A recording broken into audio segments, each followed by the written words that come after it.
the sport. May not need more than that to put up some big numbers. Looks like he's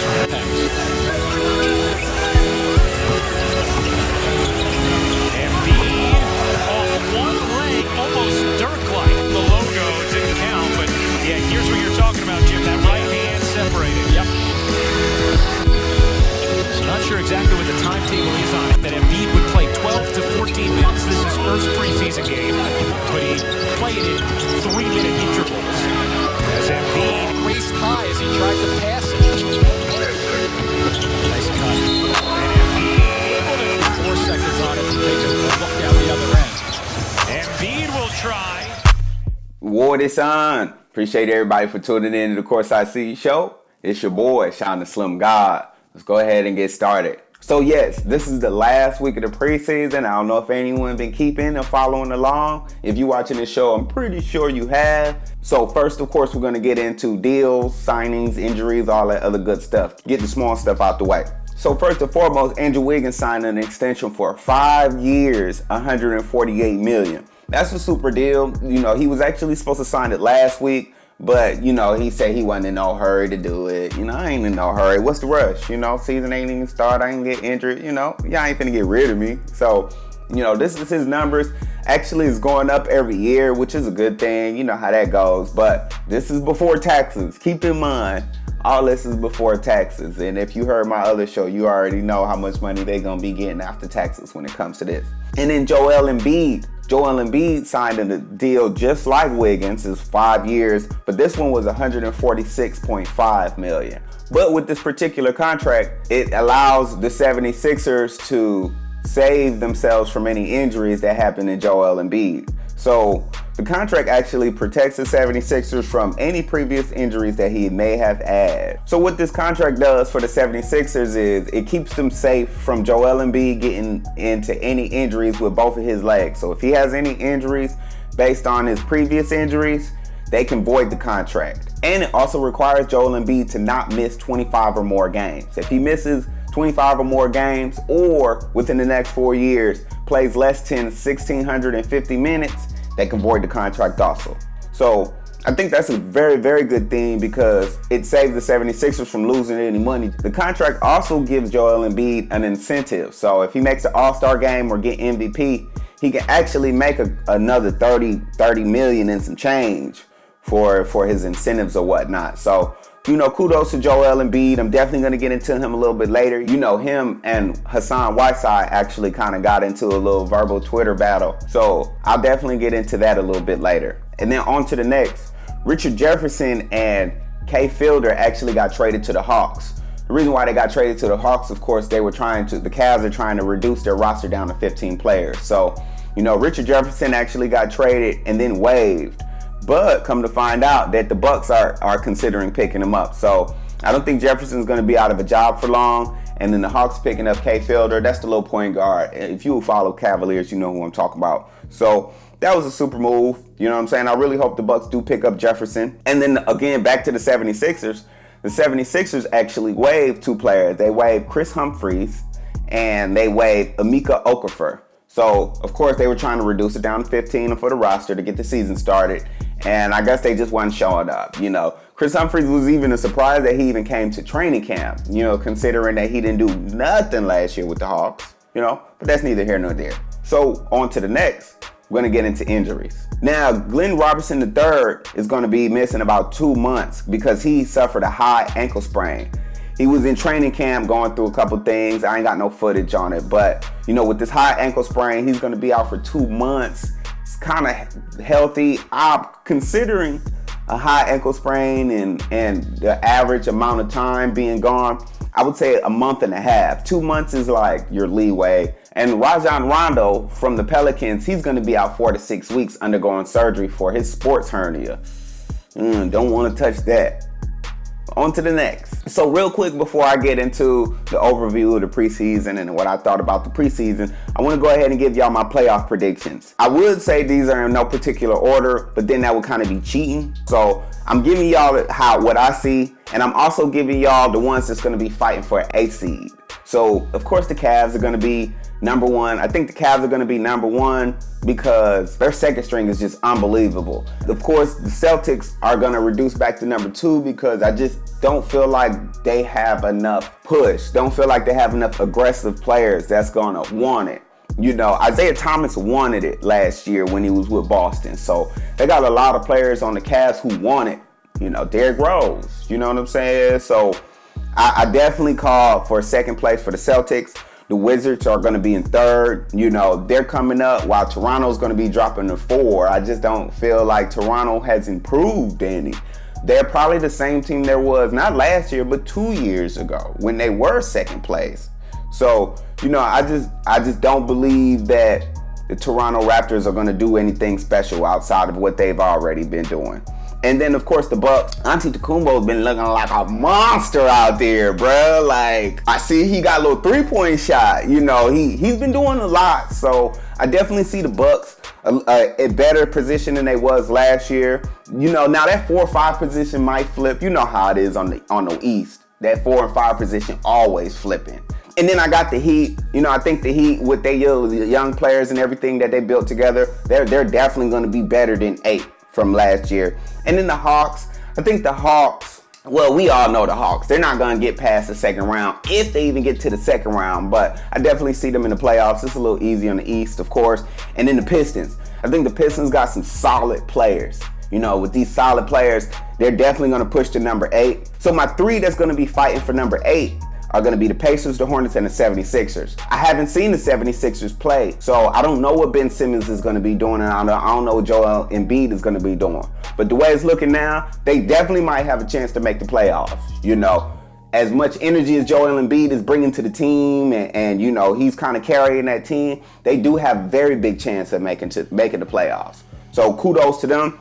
And hopefully the Hornets could step their game up. I just haven't seen nothing too flashy, you know, nothing different from last year. And the Pacers, yeah, you know what I'm saying? And then, of course, the West. The West is a little bit easier, but a little bit more difficult. You know, I don't know how it's the same, but different, but it is. So, of course, the Warriors are going to be number 1.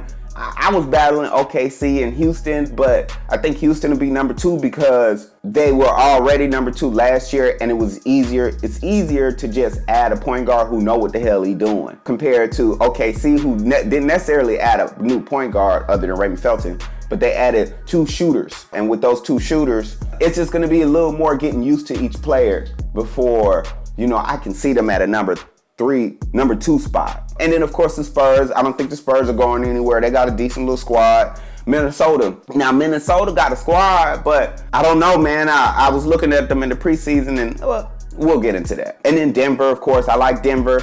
The Mavericks. I think the Mavericks got a good chance of making the playoffs. And then, of course, the Blazers. You know, as consistent as the Blazers been the past 3 years, I think they got something going for themselves. Hopefully, we'll see if Damian Lillard could even make the All-Star game. You know how they like to push him to the side because of him being in the West. And then the 3 teams I'm actually considering that might fight for that 8th seed is the Grizzlies, of course, who always fight for number 7, number 8, the Pelicans, and then the Clippers.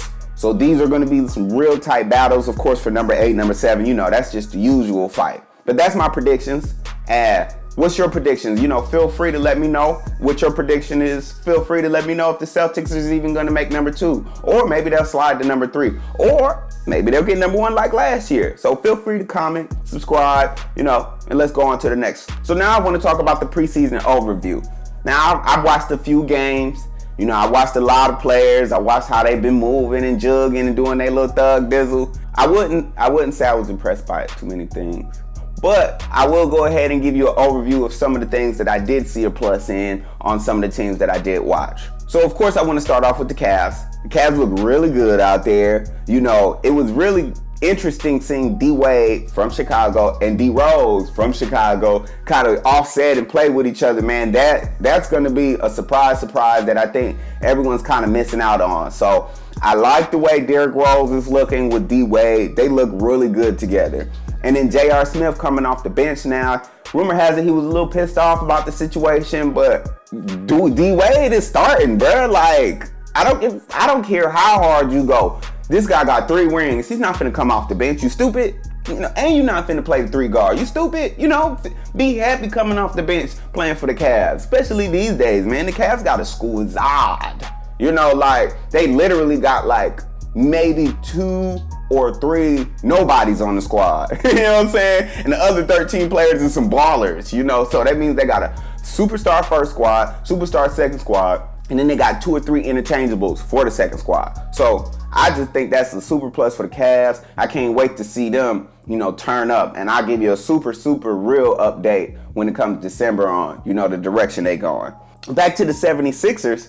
I like the 76ers. I seen JJ Redick out there in full form. I'm talking about with that elevation on that shot, bruh. That was nice, And then Ben Simmons, man, he's looking very disciplined out there. He's looking like a better Tobias Harris, more fluent, more movable, you know what I'm saying? I like the way Ben Simmons is moving. He's not doing much on some Jabari Parker type, but we'll see. But I like him.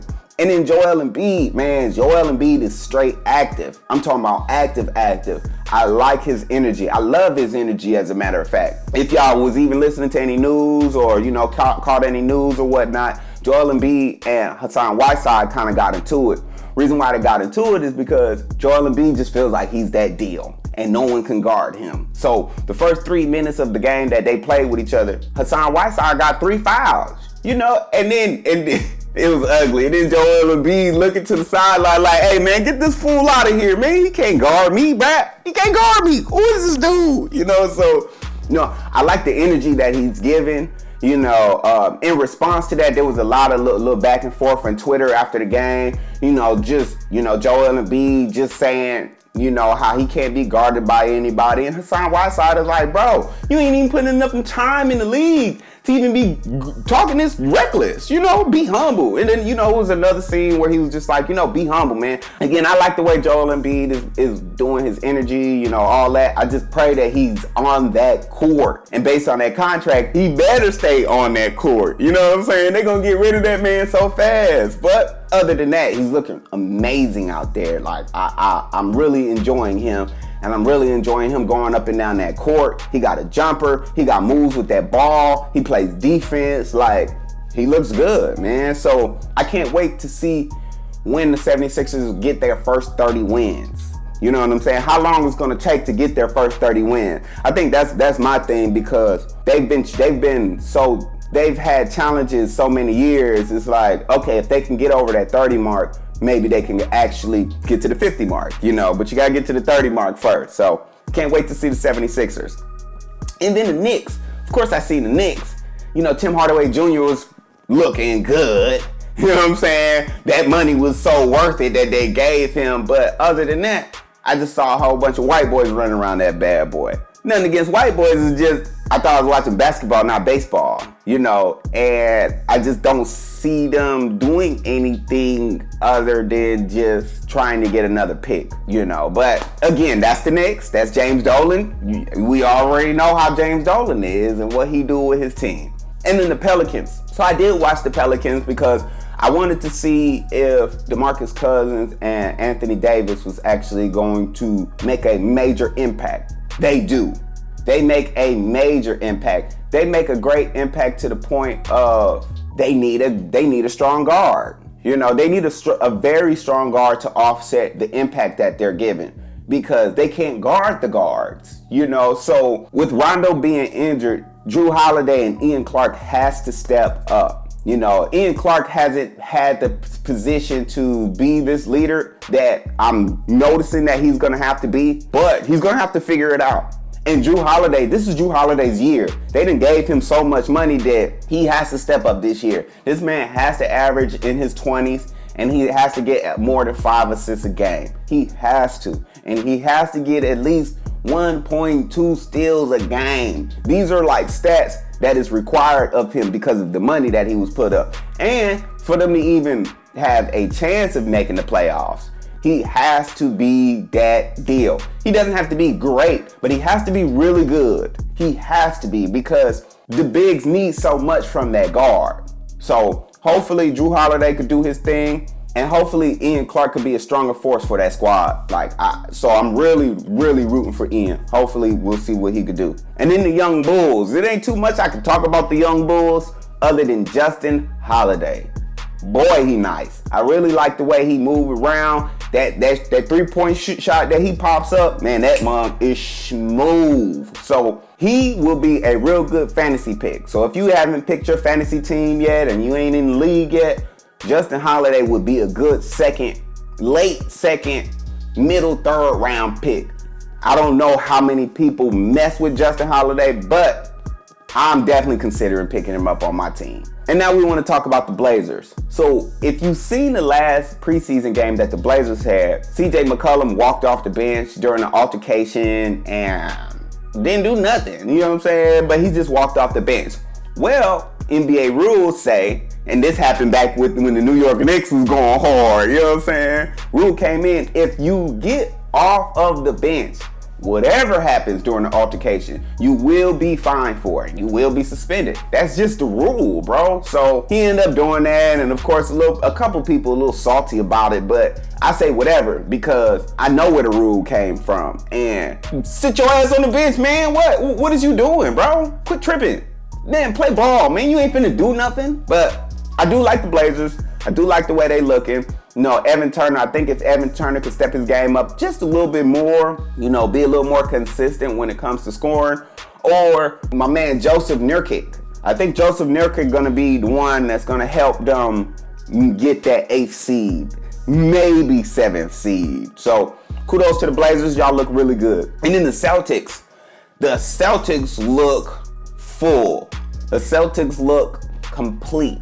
They got shooters for days. Cause you know, preseason, they play a lot of the bench players. They play a lot of the, side players. Everybody could shoot on the squad. You know what I'm saying? It was incredible because I'm looking at the game and it was like, Marcus Smart shoots. Okay, come back down. My young rookie makes a 3. Okay, come back down. Okay, Gordon Hayward hits a 3. Okay, come back down. Okay, Al Horford hits a 3. Okay, come back down. So it was like, everybody was making shots. It was like you could probably see 3 people make 20 points and everybody else in the 10s. That's how many players they got that can score. So I really like the way that was looking. Kyrie Irving looks really comfortable out there. He doesn't look like he's forcing anything. You know, he's definitely still doing his one-man game thing, but I think as time goes on, he's going to ease out of that. Especially because of all the shooters, man. Jason Tatum looking good. Boston Celtics look just as good as they did last year. But as far as that will and as far as that oomph, I don't know if they got more than Cleveland. Cleveland got people that want it. I'm talking about they want it, bruh. You know what I'm saying? Did you see Jeff Green with them dunks this week? Oh, that was ugly. So they got a lot of people who want it. I just haven't seen the Celtics want it. I've seen them play. I've seen them do their thing. But I just haven't seen them win. And then the Wolves. The Wolves look like they need a little bit more time together. I think their practicing is good, but if they had a little bit more time to build their chemistry, I think they would start the season off a little better. But I definitely think that their first 20 games, they're gonna be kind of still trying to figure it out. But that is what it is. They still got a squad, and I still see them going to the playoffs. So, kudos to them. And, that's pretty much my overview of the preseason and the teams that I seen that, look really good. Denver looked pretty decent. They sturdy. The Kings, they kind of just going through the motions. So that's that. And if you had any other comments or you had any other games that you felt like, could be addressed, feel free to comment, subscribe, man. But let's get ready. Let's get out. Hey, everybody, if y'all ain't in the fantasy teams yet, holla at me. I still ain't do it yet because I had to do this. I had to make sure that I'm picking my right team, So if y'all get an opportunity and y'all want to, go DM me at Courtside Seat Show at Instagram, and I'll put y'all on my league. Other than that, man, I'm out of here, man. Peace out, y'all.